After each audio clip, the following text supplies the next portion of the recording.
Welcome to a new daily top Askreddit video. Today's topic: what's something you wish you could ask trans people without any judgment? What does it mean when you feel like a girl/boy? I'm biologically female, and I identify as a woman, but I don't feel like a woman. I just am. So, what do you mean by that? Edit: whoa, I didn't expect this to have so many replies, lol. Thanks for taking your time to answering, guys. It's hard to explain. People say feel like a blank, because it's the best words they personally have to describe it. It's kinda more like I feel really bad when I'm seen as blank, but that badness goes away and I feel amazing when I'm seen as blank. Follow-up question: do you think there's a spectrum? And does this feeling change? Personally, I loved being mistaken for a boy as a kid, even ran around in swim trunks until mom caught me, and felt horrible on the Tuesdays in kindergarten where I was made to wear a dress, hiding in shame at recess. I found out about sex changes at like age 7 and told my parents I was gonna do that. But at puberty I decided to be a girl. It felt unnatural and difficult and was an uphill battle.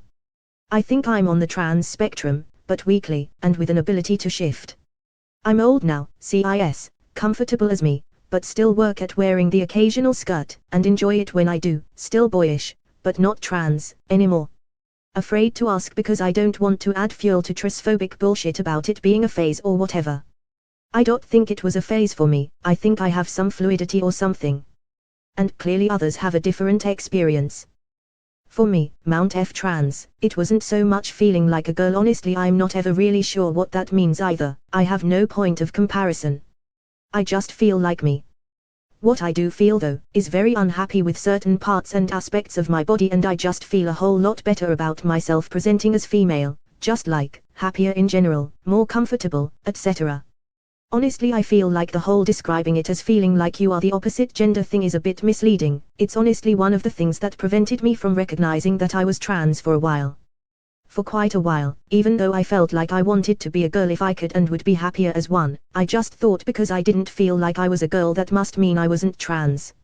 Edit: wow, this got a lot of upvotes, was only expecting a couple. Please note I'm really not an expert on this, I'm pretty new to the whole being trans thing, only worked out that I was trans maybe a year and a half ago and have only been publicly out as female for the past few months. This is just my experience, PLS listen to what others have to say. It's honestly one of the things that prevented me from recognizing that I was trans for a while. For quite a while, even though I felt like I wanted to be a girl if I could and would be happier as one, I just thought because I didn't feel like I was a girl that must mean I wasn't trans. Exact same for me. That and the constant distress of being born in the wrong body. I never really felt that, so I'm obviously not trans. Every man would want to be a woman anyway, right? The fact that so many other obviously cis men are not transitioning even though they want to be a woman means that I'm also totally not trans, right? Oops. Turns out every man would want to be a woman anyway isn't exactly a cis thought, or a thought that stands up to any level of scrutiny whatsoever. I think I would have figured out this whole trans thing a lot sooner had I known that it was not solely defined by dysphoria or absolutely knowing you were the other gender. This is what confuses me the most. Like, I can understand homosexuality, because, while I'm not attracted to the same sex, I do feel sexual attraction. But I don't really feel a sense of gender identity, so it's hard for me to empathize that that feeling could be directed wrongly. I dunno. I'm a trans woman who transitioned 20 years ago and I share your confusion. To the point where the actual joke in trans spaces used to be nobody other than Shania Twain feels like a woman, lol. I have no idea what identifying as a woman means other than needing my body to be physically female, which was the whole point of me transitioning. Otherwise, the only feeling in that context was really the distress of my brain not matching my body, i.e. the pain and the distress from the disconnect. In that sense, it would be like talking about feeling the bones in your body, i.e. your bones don't feel like anything unless something's wrong, like snapping one in half, lol. So in order for you to understand what I feel, it would require the same kind of disconnect, i.e. taking cross-sex hormones to start transitioning your body towards the wrong sex. Ask Shania Twain. Let's go, girls. For those born with unisex names such as Alex, do you still feel the need to change your name to reflect your new identity? My sister was born with a unisex name, but decided to change it when she transitioned. She chose an old lady type of name. I think it makes it easier for people that have known her since before she transitioned to get her pronouns right. She chose an old lady type of name. My mind immediately goes to Agnes. I did the same thing, for the same reason. A friend of mine, also FTM trans, put it very well. It's not a girl's name, but it was my girl's name.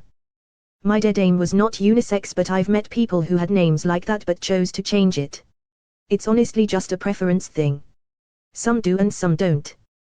Why the particular term dead aim instead of old name, or name you were given at birth etc. seems to have a worse connotation IMO. My name was unisex-ish. There are famous men and women with the name, though it does tend to be more common with women. I decided to keep my name, and / or use a slightly more masculine variation on it, for a few reasons. I don't hate my name. It suits me just fine and it's never been a source of dysphoria for me. I actually do want to make the lives of my friends and family easier. I'm 30 now, my parents are getting on in age. I know that somebody in your life transitioning can feel like a huge deal, and I just want to make that process a bit simpler for the people around me. My husband is grateful. He says he would be slipping up a lot more if I had changed my name. I'm lazy AF. I don't really want to go through the whole name change process as well as the gender change process. Keeping my name is just easier for me.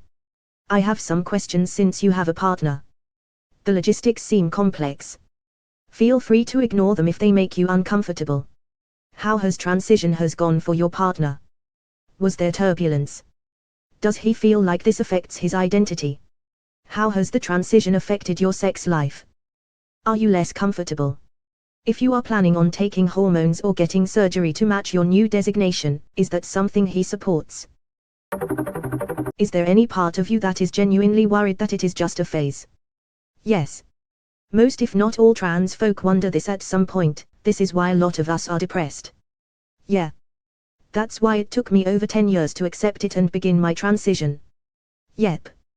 I think that's fairly normal with any identity TBH. It's annoying because rationally I know that I have dysphoria and prefer certain pronouns, but my irrational brain is really good at making me second guess myself. Does sitting down feel different after you get bottom surgery? At least for this one trans woman, sitting down the 3 months after bottom surgery is a bitch. You're still recovering and all the irritated flesh is very painful. Then eventually sitting down is the same except for the fact that I no longer have my privates in the way. However, for me personally, when I sit down my belly button feels weird because my nerve endings regrew incorrectly. A friend of mine in high school hated anything touching the area around his belly button because he could feel it in his balls. He said the doctors told him it was because his umbilical cord was cut incorrectly and the nerves found another pathway. I never thought about it going the other way. Edit. 1. I did not realize this was as common as it is. After just 3 minimum of googling I learned what a pudendal nerve is. https://clevelandclick.org/health/body/22000-pudendal-nerve. 2. This was in the rural South 20-ish years ago. The doctor's explanation sounds like an old wives' tale now. Apologies for commenting bad information. 3. This person most likely has a very sensitive nerve / many more nerve endings because he did not like hugs unless it was from the side because it hurt. It wasn't just deep belly button but more like most of his belly. 4.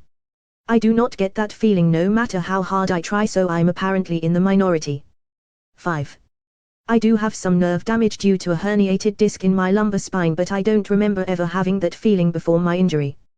TLDR, it's normal.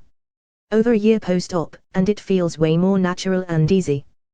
There's no extraneous crap between my legs anymore, and I can sit like a degenerate bisexual much more easily now. I don't have a question, I just want to say this has been a great thread to read. I didn't scroll all the way to the bottom, but what I saw has been uncharacteristically respectful and informative. All the questions I had that I've been afraid to ask have been answered and they make sense as well. Thanks. As an bi, I'm always scared of Askreddit threads about gender, but I'm always pleasantly surprised. Faith in humanity restored. Don't sort by controversial. Mods, I salute you. I feel asking my question, I'm going to have people come for me. But, I believe education is important and I want to understand things I don't know.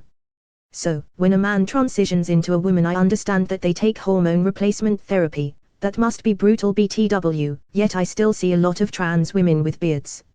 I might be ignorant in asking this, but if you have gone to so much time, effort and money to transition to become a woman, why would you not shave, since facial hair is predominantly a very masculine feature? Edit. Thank you for sharing your personal and private experiences with me. I have answers that I didn't even consider, as well as being educated on some of the personal struggles you experience. I am pleased that, for the most part, this entire post from OP has been constructive, helpful and earnest. Thank you.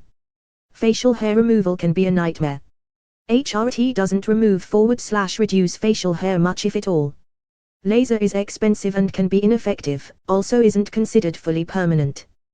That leaves electrolysis, which they stick a needle into the base of the hair, electrocute it, then pluck the hair. It takes on average 6 tries to properly kill a follicle, which means 100 hours or more of really painful hair removal.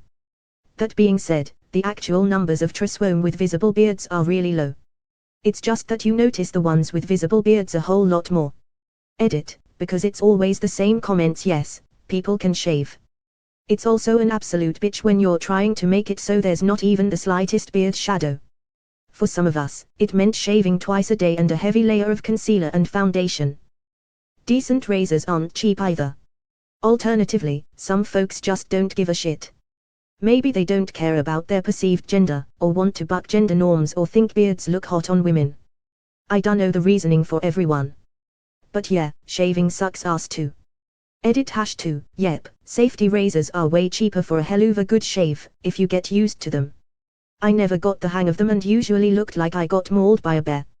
I'm a cis woman and I can attest to this.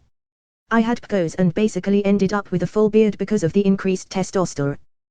That started when I was in my early 20s. I was 42 before I could afford all the electrolysis needed to get rid of it. Each session was $120 for 45 minutes. I went weekly for over a year. I still have a couple stubborn hairs that grow, but I just pluck those for now. I'll probably go back and get them zapped at some point. Oh, and I do have scars on my skin from years of ingrown hairs from plucking. Edit. Hey, guys, sorry to sort of hijack things when the question is about trans people and trying to have a healthy conversation about that, and I am not trans. Facial hair removal is something we have in common, but the PCOS part would only be with some trans me, and that likely changes the whole conversation around that. Anyway, it wasn't my intention to bring all the attention to myself. I do hope some folks received some helpful information about hypothyroidism, PCOS, and other hormone topics.